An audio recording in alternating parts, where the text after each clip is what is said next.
The story of the Nam Hoa carpenter. Nam Hoa village has a skillful person named Chuan. When he was young, he wandered everywhere, working as a laborer and learning a trade. When he heard there were skilled workers, he insisted on learning them. No matter how much service he had to serve, he was still very happy. However, after wandering for decades, he still could not find a satisfactory teacher. One day, he was involved in building a communal house in a certain village. In the middle of lunch, suddenly an old man came to ask for food. The other workers all avoided or chased him away. Only Mr. Chuan gave half of his rice to the old man. When he continued working, the old man approached, borrowed an axe and a chisel, and tried making a few strokes. Mr. Chuan was suddenly very surprised because the old man had such extraordinary talent that the animals carved on the wood seemed to be living animals. He then prostrated himself and asked the old man to teach him the secret of his profession. From then on, Mr. Chuan became skillful and unmatched by anyone. Not only is he very talented at carving, but he also does it very quickly. No matter how difficult the construction work was, he was able to handle it all. After many years of separation, he returned to his homeland. On that same occasion, Wan Sun village near his village spent a large amount of money hiring workers to buy wood to build a massive communal house. A team of workers selected from among the best in the region were invited to begin construction. Busy work has lasted more than 3 months, but one corner of the communal house has not yet been completed. When Mr. Chuan heard the news, he pretended to be hungry, came to beg for food and spent the night there. The next morning, the workmen saw that the beggar had burned one of his belongings, so they took him to the village to be punished. In front of the officials, Mr. Chuan said, "If I make a mistake, I will pay for it. So please give me a piece of wood so I can touch that person again. If it's really bad and can't be used, then I'd like to work here as a servant to pay off the debt." Then, in just a moment, Mr. Chuan completed extremely delicate carvings on the new figure. Everyone was full of praise. The village knew he was a skillful craftsman and wanted to invite him to oversee the construction. But the old workers were not satisfied. They never thought that there were small trees that could surpass giant trees. They said, "It's better for us to only be half of the family than for someone else to lead us. So please divide half of the wood so that the village can hand it over to someone else. And we hope to compete. The side that finishes first and is more skillful will have the right to receive all of the other side's wages." Although the other group of workers departed 3 months ago, Mr. Chuan also accepted. He worked so fast alone that the entire group of workers on the other side couldn't keep up. He touched very skillfully, so much so that at first the opponent hid his talent, but later had to imitate his model. Finally, seeing that they could not win, the workers were both embarrassed and angry and left unfinished. Thanks to Mr. Chuan, the village soon built a communal house with a very majestic scale. The special thing is that each half of the communal house has a different type of carving. Since then, rumors about Mr. Chuan have spread more and more. People raced to pick him up to build houses and temples. All his touches pleased the nobles. One day, he was building a large temple near the seaport.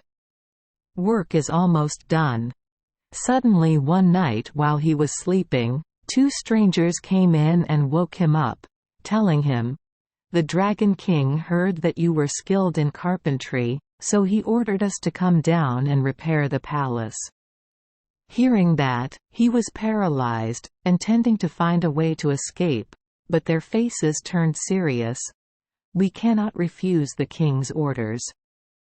Make arrangements now, without delay." Mr. Chuan had no choice but to carry the saw and chisel on his shoulder and follow the two soldiers of the Dragon King. They told him to close his eyes and then parted the water for him to go down. When the Dragon King saw him, he was extremely happy. The king said, "I have heard rumors about your family for a long time, and now I have the opportunity to summon you. For a long time, I have not liked the small scale of the palace my ancestors built in the past. Now I have chosen a good land. Please build me a magnificent court palace. And on Bitch Lang Mound, you should build a magnificent 9-pound platform so that the 4 seas can admire it. Around it, you will build 3 palaces and 6 courtyards for great splendor. You have to do it so that every single touch anywhere makes everyone admire and praise you. Do your best for me, I will be grateful. No matter how much wood, how many workers, how many items are needed, they are all there." Hearing that, Mr. Chuan was both happy and scared. Seeing this as an opportunity to show off his talent, he put all his heart and soul into working. He sawed so much wood from the earth and brought it down. He drew, he carved, he chiseled continuously without stopping. Just like that, after 3 years of hard work, forgetting to eat, forgetting to sleep, forgetting his wife and children on earth, Mr. Chuan completed a great project for the Dragon King. With his own hands, he built countless palaces, attic towers, corridors, bridges, gates, water towers, etc. Turning a desolate place into a row of roofs, rows of columns, resplendent for the whole area. Ocean. After looking everywhere, the Dragon King and his courtiers were extremely satisfied and praised the carpenter. On the day of the citadel ceremony, the king ordered a box to be brought out and told the worker Chuan, "I am very grateful to you for helping me in this big construction. I give you this pearl as a reward. However, you must not tell anyone about all the things you hear and see down here." Mr. Chuan swore an oath, but Dragon King said, "With this one more thing, you will keep your mouth shut." Then the king told the worker Chuan to open his mouth, put a moss leaf in, forced him to swallow it. Then the king continued, "If you reveal the secret things in my country, the knife you just swallowed will not be spared. Where is your neck?" Mr. Chuan could only do yes, yes, yes, yes, yes. 2 soldiers were called by the Dragon King one day and told to take him to the earthly world. The water parted again, so the carpenter went straight to the Nam Hua River wharf with the gift box. When he saw his hometown village, worker Chuan thought he was alive again. Seeing that his wife and children were still wearing funeral scarves for him, he was both happy and sad. Remembering the Dragon King's advice, he did not dare to tell the truth, so he had to make up a story to reassure everyone. When the box was opened, there were indeed 30 sparkling gems. The couple took turns selling pearls to feed the hungry. People don't pay much. Much later, he met a foreign merchant ship. When the rich merchant and boat owner took Mr. Chuan's 20th pearl to sell, he could not hide his surprise. He said, "This is an unspeakably precious pearl." Then he scraped all his money and gave him nearly 1,000 francs to be the owner of the pearl. From then on, Mr. Chuan became rich.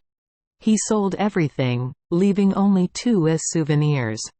Then he bought fields, built a house, and his life became more prosperous than before.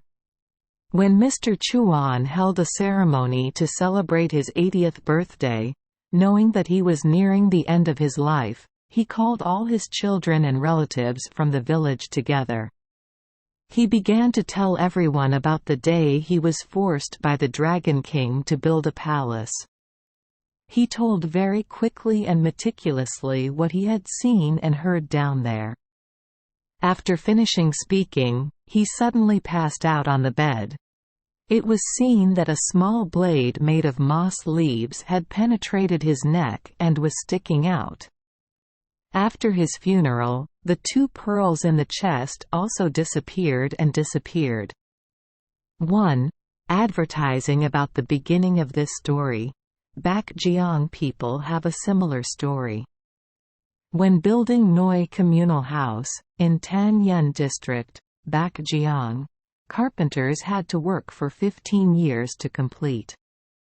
At first, the village hired a group of ordinary workers. A good worker passing by saw this, so he pretended to be a beggar, then lit a cigarette so that the fire would burn without even a touch. The whole group of workers came out to capture it and present it to the public. The village attempted to tie him up to arrest him. That person asked to touch something else instead. The workers did not listen, thinking that doing so would destroy the value of the entire project. After the village let me try it, if it doesn't work, I will be fined later. But when he finished carving, everyone was amazed because the carved lines showed that he was a talented craftsman. In the end, the village hired that person to do the construction instead of the previous group of workers. 2. Regarding the ending, it is similar to the story of the fisherman at Heaven's Pond. Summary. In Quang Binh, there is a very large Troy pond that cannot be used in one day. Around the pond, few people dare to come. One day, a villager came here to fish. While fishing, suddenly a group of soldiers and boats appeared from the water to scout everywhere and then disappeared. After a while, countless boats and soldiers appeared, performing exercises on the lake surface, making a brilliant noise in the deserted area. The fisherman was so scared he hid in the bushes, but later 2 generals saw him. They took him out to ask questions, gave him a pot, and as soon as he put it on the stove, he would automatically have rice. Just like the episode where the Dragon King forced the worker Chuan to swallow a moss leaf in the story above, the 2 generals here also forced the fisherman to swallow a leaf, and threatened him with death if he revealed it. Therefore, the fisherman waited until he was seriously ill before telling his children and grandchildren the story that happened at Troy Pond. After telling the story, the knife jumped out and cut his neck. 3. Ha Tin people have a story about making a bed for King Tui Chi, which is also a variation of the story about the Nam Hua carpenter. There is also a skilled carpenter here. King Tui Chi at that time was in need of a dragon. Civ. He heard rumors about his deputy, so he sent an envoy to summon him to the station. The deputy tried to see what the king's body looked like to fit him. When he was lucky enough to enter the royal palace, he saw that lying on the bed was a very large snake with its head raised high in a circle. He immediately estimated the size of the bed and built it. The bed was square, with a high pillar in the middle for the king to rest his head on. When the bed was finished, the king praised it. Like the stories above, to force the deputy to keep the story a secret, Tui Chi also forced him to swallow not a moss leaf but a miniature sword the size of a needle. As a result, he also waited until the day he was about to die before telling his children and grandchildren about everything at the Water Palace, so that the sword in his stomach would finally show its true form, thrust out and cut off his neck. 4. Our story of Saint Tan Vien also talks about the episode of swallowing leaves into knives as follows. After each fierce battle with Tui Tin, Saint Tan Vien's house, i.e. Sun Tin, on Ba Vi Peak was often damaged, forcing him to call a local carpenter or bricklayer to repair it. These people were picked up by Saint's disciples at the foot of the mountain and then taken to the top by magic. When the repair work was completed, Tan let each person swallow an oleander leaf shaped like a double-edged knife and told them not to reveal what they had heard and seen when they returned home. If anyone disobeyed, they would be punished with immediate death.